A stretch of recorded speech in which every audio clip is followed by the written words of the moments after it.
Good evening. My name, Joe Baloney. This, not the news. Today's story, Hazbin Hotel. Does that mean there used to be a hotel and there's not one anymore, or is it the hotel where all the people that used to be somebody goes?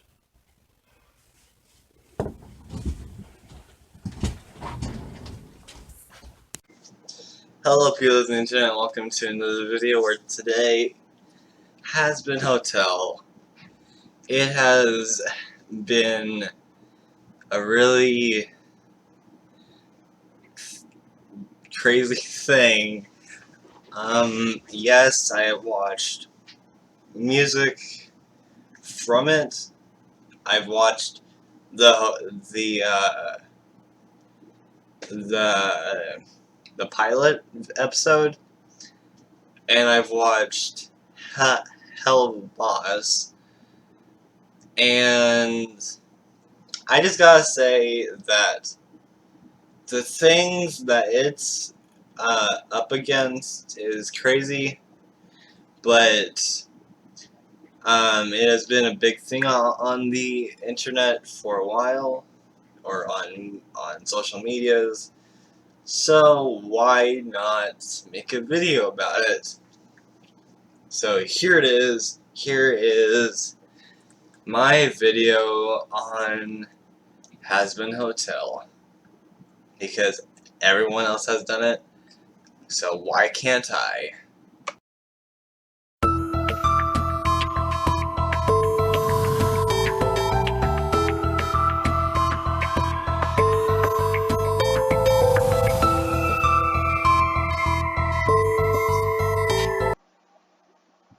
Hazbin Hotel is an American comedy musical adult animated web series created by Vivini, the creator, with music scored by uh, Goose Works, The Living Tombstone, and songs written by Perry Grip.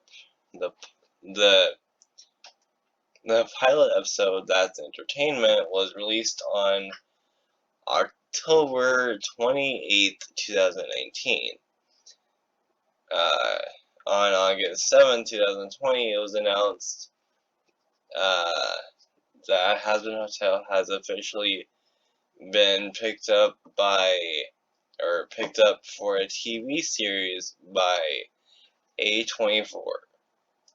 But any information on that production or any proposed release dates remain yet to be revealed.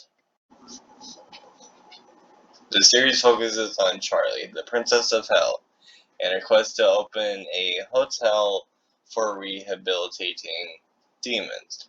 Hell suffers from overpopulation, and Heaven solves the problem by routinely, I don't know if I said that right, exterminating demons yearly. Charlie, who has grown up in Hell, wants to find an alternative solution to the mass slaughter. She opens the Happy Hotel, which aims at teaching demons and sinners to become better people. There is a substantial resistance, though, and Charlie and her friends must work together to keep the hotel running. Now for a few comments. I'm having a hard time understanding the flow of this. I'm just concerned this is going to have an extreme opinion that I can't get behind, while also not having such a mundane following too closely to say Dante's Inferno? It has a great aesthetic. I just hope it has a compelling story. Being a Christian, this could easily just piss me the hell off. For one, not concurrent to any commonly accepted Christian lore, like myths about demons and angels. Two, imposing a belief system that is explicitly concurrent, that is neither is educational of counter-belief, nor remotely moral or ethical. Being a person that is a decent human being and doesn't push my beliefs on others to restrict them. I think this is going to be a real hit, and I am genuinely excited for its opinion and showing of the state of hell. I also think you should get a reality check since everyone has a different opinion and ideas about everything. Bizizzy Pop is drawing from more than just Christian lore for the series. The idea that Lucifer is the ruler of hell doesn't come from the Bible. That comes from Milton's Paradise Lost.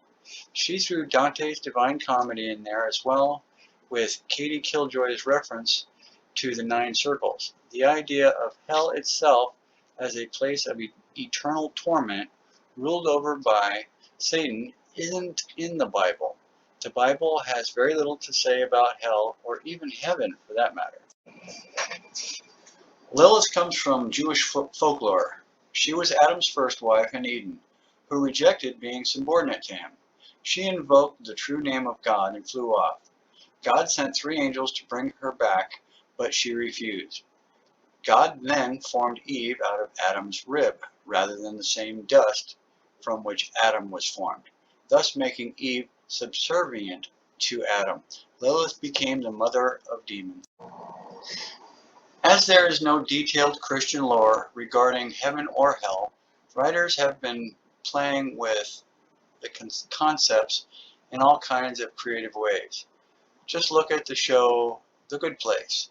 Most of what people think they know about hell actually comes from Dante and Milton. Something tells me the real reason why the majority of demons who were formerly sinners tend not to change is because of the forum, the powers they have. I mean the Sir Pentius, for example.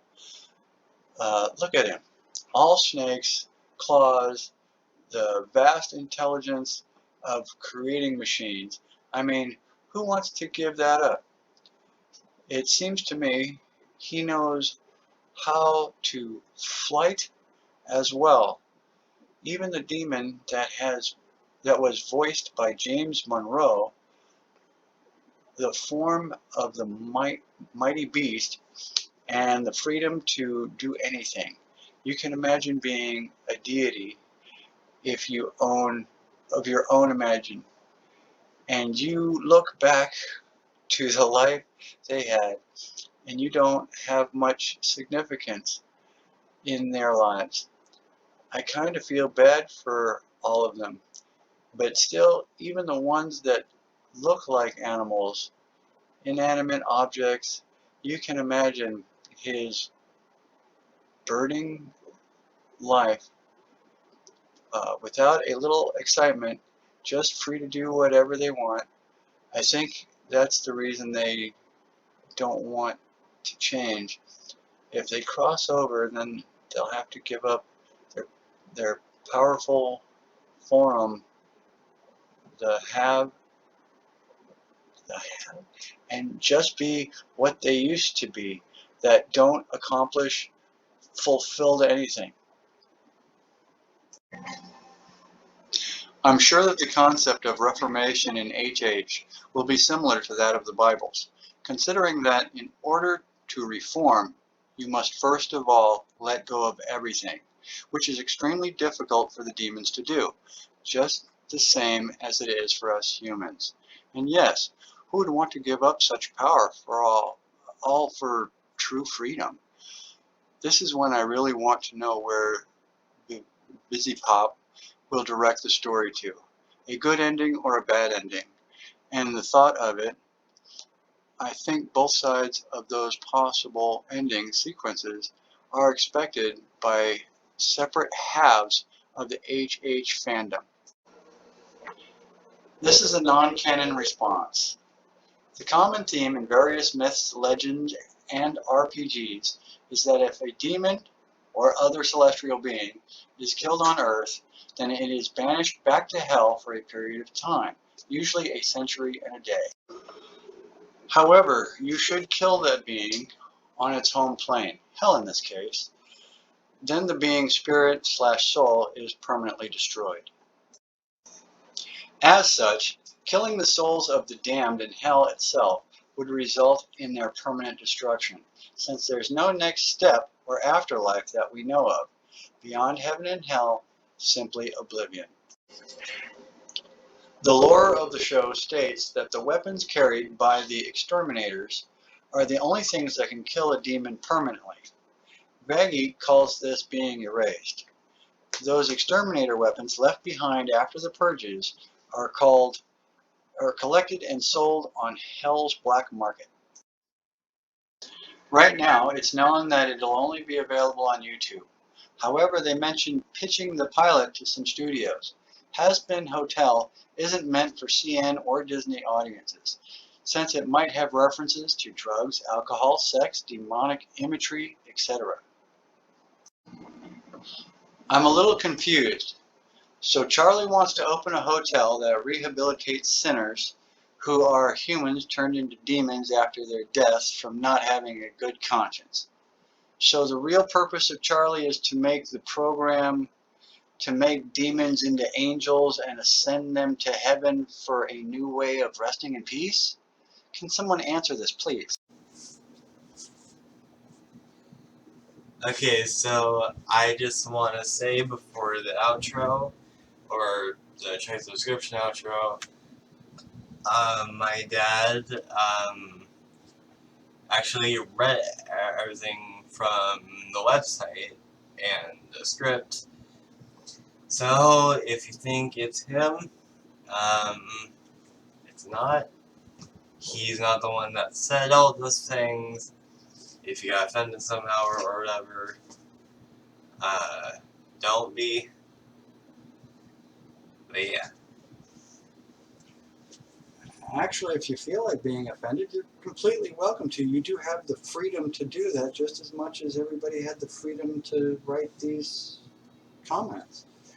It's meant to stir up your emotions, to make you drive one way or the other. So go ahead, be offended. Be thrilled. I don't care. It's going to do what it's going to do. Yeah. He was the one that was talking over comments. So, yeah. Here is the outro. Have fun. Check the description and Phantom Talks are chasing after you. Run.